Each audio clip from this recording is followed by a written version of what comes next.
বক্রেশ্বর থেকে শুভেচ্ছা জানাচ্ছি কৃপাসিন্ধুপুর গাইড। এখানেই মা বিরাজ করছেন মহিষাসুর মর্দিনী রূপে। সবসময় মেয়েদের দিকে আমাদের ভালোভাবেই নজরটা রাখতে হয়। জয় বাবা বক্রেশ্বর।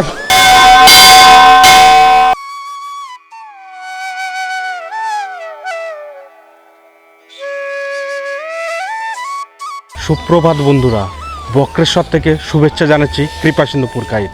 আর আজকের আমরা চলে এসেছি 20 ফেব্রুয়ারি 2024।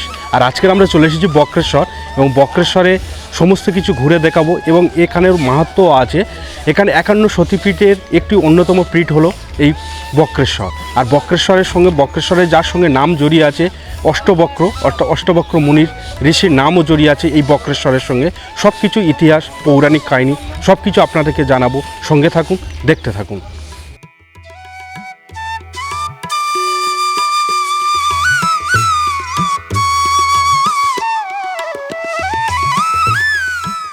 পশ্চিমবঙ্গের বীরভূম জেলার পাপাহারা নদীর তীরে এই বক্রেশ্বর মন্দির অবস্থিত। এটি 51 সতীপীঠের একটি পীঠ। পৌরাণিক কাহিনী অনুসারে দেবী সতীর দুই ভ্রুর মধ্যবর্তী স্থান এখানে পতিত হয়েছিল। আবার মতান্তরে বলা হচ্ছে এখানে দেবীর তৃতীয় নয়ন পড়েছিল। বক্রেশ্বরের অধিষ্ঠিত দেবী হলেন মহিষাসুর মর্দিনী। আর এখানে ভৈরব হলেন বাবা বক্রেশ্বর বা বক্রনাথ বা বটুকনাথ ভৈরব।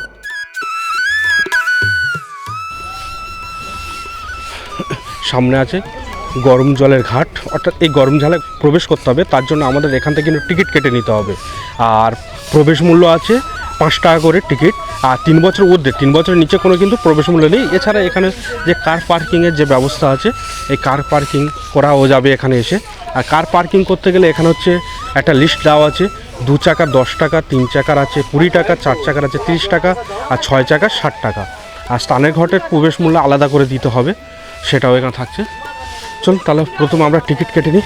এই যে আছে টিকিট কাউন্টার, টিকিট কেটে নিয়ে তারপরে আমরা যাব।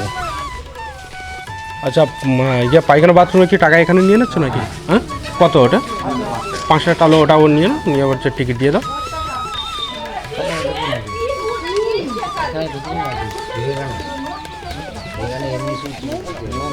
আচ্ছা, প্রবেশ বক্রেশ্বরে উষ্ণ প্রশমনের জন্য একটি আমাদের প্রবেশ মূল্য নিল 5 টাকা। আর তাছাড়া বক্রেশ্বরে উষ্ণ প্রশমনে যদি পায়খানা করা হয় বা মাঝে বাথরুমের যে ব্যবস্থা আছে তার জন্য, টয়লেটের ব্যবস্থা আছে তার জন্য আমাদের এখানে 5 টাকা নিয়েছে। টোটালি হচ্ছে আমাদের 10 টাকা। চলুন তাহলে ভিতরে যাওয়া যাক। এখানে প্রবেশ করার সঙ্গে সঙ্গে এই যে গেট আছে, গেটের পাশে একটি বোর্ড দেওয়া আছে, যেখানে এখানে কি দেখতে পাবেন তার সমস্ত কিছু এখানে কিন্তু একটা চার্ট লিখে দেওয়া আছে। এখানে ঢোকার ব্যাপারে কিছু নিয়ম আছে, সেটা জেনে নেবো। আমাদের গেটে যিনি আছে ওনার কাছটা একটু জেনে নেবো।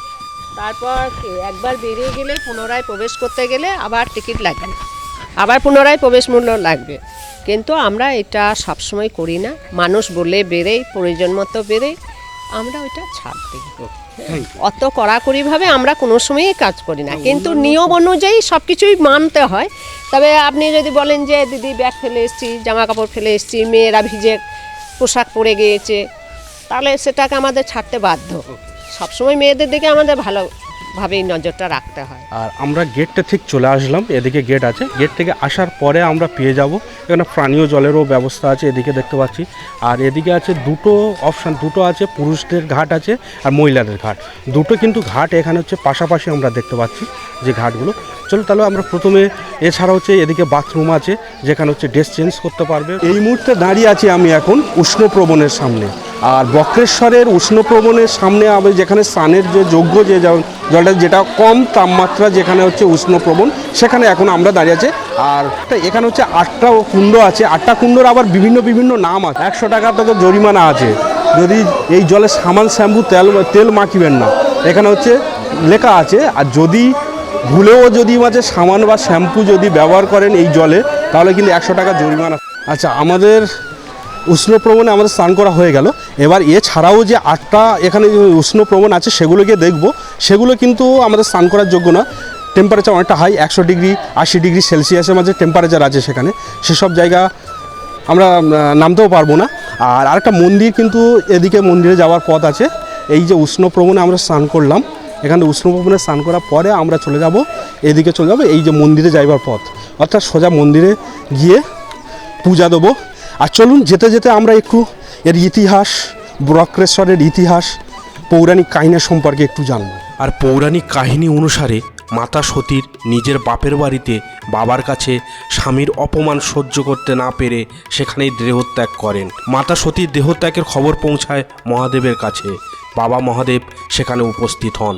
আর সতীর মৃত দেহ দেখে ক্রোধে উন্মত্ত মহাদেব সেই দেহ কাঁধে নিয়ে তাণ্ডব নৃত্য শুরু করেন।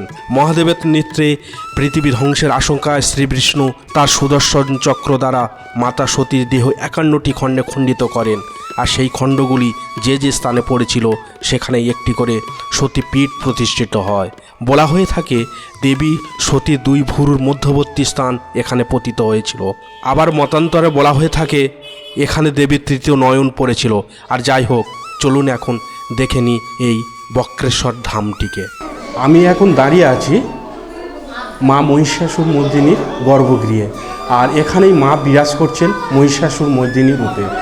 আর এখানে এই সতীপীঠের 51 সতীপীঠের একটি সতীপীঠ হলো এই বক্রেশ্বর।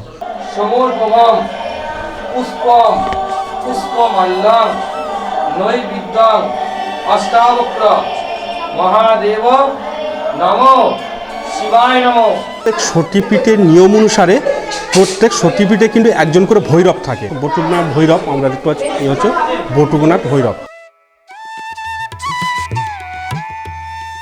বক্রেশ্বর জায়গাটির সাথে অষ্টাবক্র মুনির জন্ম কাহিনী জড়িয়ে আছে। পূর্বে কিন্তু এই গ্রামের নাম ছিল দিহি গ্রাম। আজ বলবো দিহি গ্রাম থেকে বক্রেশ্বর হয়ে ওঠার গল্প। আজ থেকে অনেক কাল আগেকার কথা। অষ্টাবক্র মুনির মায়ের নাম ছিল সুজাতা দেবী আর বাবা ছিলেন কহর মুনি, যিনি বেদ জ্ঞানে খুব পারদর্শী ছিলেন।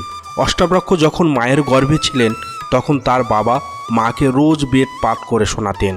আর সেই বেদ পাঠ শুনে জন্মের আগেই বেদ জ্ঞানে অর্জন করেন। একদিন কহর মুনি অন্যমনস্কভাবে ভুল পাঠ করেন এবং তা গর্ভস্থ অবস্থা থেকে বাবাকে ভুল ধরিয়ে দেন। এদিকে কহর মুনি রেগে যান এবং গর্ভস্থ সন্তানকে অভিশাপ দেন তার অষ্টাঙ্গ বিকৃত হোক। এরপর সেই সন্তান শারীরিক প্রতিবন্ধকতা নিয়ে জন্মগ্রহণ করেন ও তার নাম হয় অষ্টাবক্র। এদিকে তার জন্মের পরে তিনি জানতে পারেন তার বাবা জনক রাজার দরবারে তর্কযুদ্ধে হেরে বন্দী হয়েছেন এবং তিনি বালক অবস্থাতে পণ্ডিতদের তর্কযুদ্ধে হারিয়ে বাবাকে উদ্ধার করেন। বাবা খুব খুশি হয় এবং খুশি হয়ে বলেন সমঙ্গ নদীর জলে স্নান করলে তার অঙ্গ বিকৃত দূর হবে। সমঙ্গ অর্থাৎ সমান গতিতে বয়ে চলে যে নদী। এই জলধারের খোঁজ করতে করতে তিনি চলে আসেন এই দিহি গ্রামে আর সন্ধান পান 8টি কুণ্ডে, যার মধ্যে 7টি গরম জল আর 1টি ঠান্ডা। তিনি এই কুণ্ডের জল যেখানে নদীর সাথে মিশেছে সেখানে স্নান করেন এবং অভিশাপ থেকে মুক্ত হন। এবং পরে তিনি একটি শিবলিঙ্গের সন্ধান পান এবং এই লিঙ্গের সামনে সাধনে মগ্ন হন। এইভাবে অনেক বছরে তিনি শিবের কঠিন সাধনা করেছিলেন। পরে অষ্টাবক্রের নাম অনুসারে সেই শিবলিঙ্গের নামকরণ হয় বক্রনাথ এবং দিহি গ্রাম বক্রেশ্বর নামে পরিচিত পায়। বাবা বক্রেশ্বরকে কেন্দ্র করে এখানে আরও 5টি শিবলিঙ্গ আছে। চলুন তাহলে আগে সেগুলো দেখে নিই।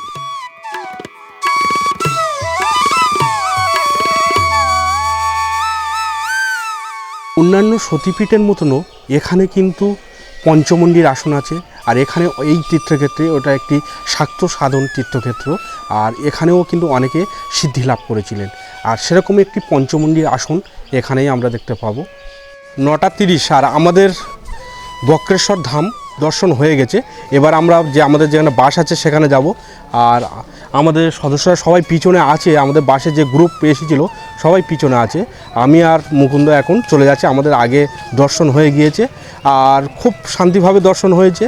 আর আরেকটা, এখানে সেরকম পাণ্ডাদের কোনো উৎপাত নেই। সেরকম অন্যান্য তীর্থস্থানে গেলে, বিশেষ করে শক্তিপীঠে গেলে পাণ্ডাদের যে একটা দৌরাত্ম্য থাকে সেটা কিন্তু এখানে নেই। এখানে খুব শান্তিশ্রেষ্ঠভাবে পূজা দেওয়া গিয়েছে এবং সব জায়গায় ক্যামেরায় অ্যালাও আছে। বন্ধুরা ভালো থাকবেন। আর পরবর্তী ভিডিও আমরা নিয়ে আসছি তারাপীঠ। সঙ্গে থাকুন, দেখতে থাকুন আর চ্যানেলটি সাবস্ক্রাইব করে অবশ্যই আমাদের পাশে থাকুন।